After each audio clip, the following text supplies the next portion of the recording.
I remember waking up one Saturday morning and I couldn't see. I remember driving and being able to see shapes and figures, but not being able to read a sign. And everything was just dark. First thought was you need better eyeglasses. But it wasn't until the next night when my stomach started hurting so bad. So I was like, something just isn't right, which led me to go to urgent care. The nephrologist walked in the room, then she turned around and shut the door.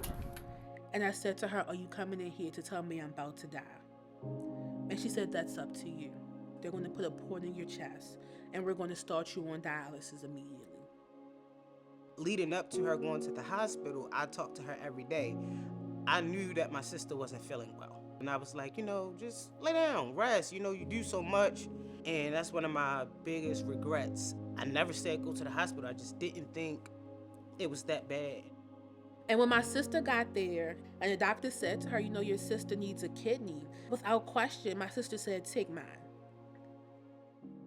Pretty quickly, her and I learned that we weren't a match for blood type. It was Georgetown who said, "We have another option." And they had called a kidney exchange program, and within that is a donation pool. And basically you put a kidney in and you take a kidney out. And my sister said, "We do what we have to do." And she was willing to take that extra step that even though I'm not donating to you directly, I'm willing to donate to someone else so that someone may donate to you. It's my little sister. If I could help, I would help. Sometimes she was angry. I'm young, I expect to live a long time, and now I have to manage this. So I could hear that sometimes, I could hear the stress, but I never saw her quit God, never. But the question for her became, do I continue in this ministry? Because this happened right after she got her appointment almost. So did I make a mistake? Did I not hear you? Maybe I should never have accepted this calling and this wouldn't have happened to me. I thought this was supposed to be a high, time in my life, but instead I'm suffering. And I remember being so frustrated with God, like, my 29th birthday should not be in the dialysis chair. And being okay with feeling that emotion, one of the nurses coming over to be like, "You're absolutely right to feel each and every one of those emotions. But aren't you still working on your master's degree? Pull out that work, pull out that book, and do it. Like, let's rechannel this energy." I can be very direct, try to push people to excellence.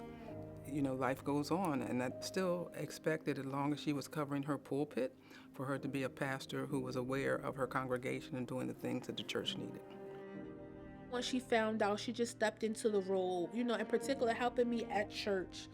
And, always letting me know if there's a Sunday that you do need a break, understanding that you will, and that she's there. God being like, "I fully equip you to do this.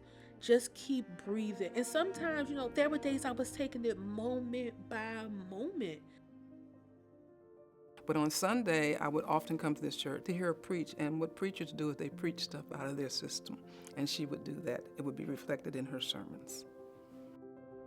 Right around the time she was going to have her surgery, I came to visit, and they were handing out masks. And then they made the announcement, we decided to wear masks until our pastor's better. And I learned that I had more than just a village, I had an army.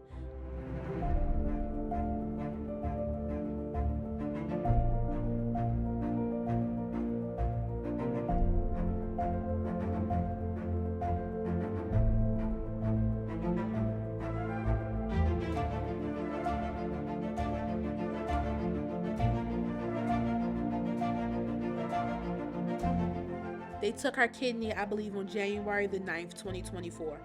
Mine was super easy. They took very good care of me, and I'm like a ambassador now. Everywhere I go, I tell people, "Look at me, I'm jumping around, It's like, come on, you don't want to, save a life. You don't want to help anybody." I have never known a love so great than what she did for me. My surgery was at 7 o'clock at night. I fought for my health. Over these past 18 months, I did what the doctor said to the best of my ability. I took my medicine. I did every single dialysis treatment. The rest was between the doctors and God. I had the easy part that night, and that was just to sleep. She found out that a number of members of her congregation also had kidney disease, which she never would have known if she hadn't shared with them. When I did come out for my transplant, between her and my grandfather, they held St. Luke down so that I felt okay to rest, that the church was in good hands. We have an organization within our church. It's called RAYAC, the Richard Allen Young Adult Council. And it's for young adults, both lay and clergy. And I serve as president. And one of the things I'm intentional about is making sure that we all have a good balance. And be who God called you to be in every area of your life.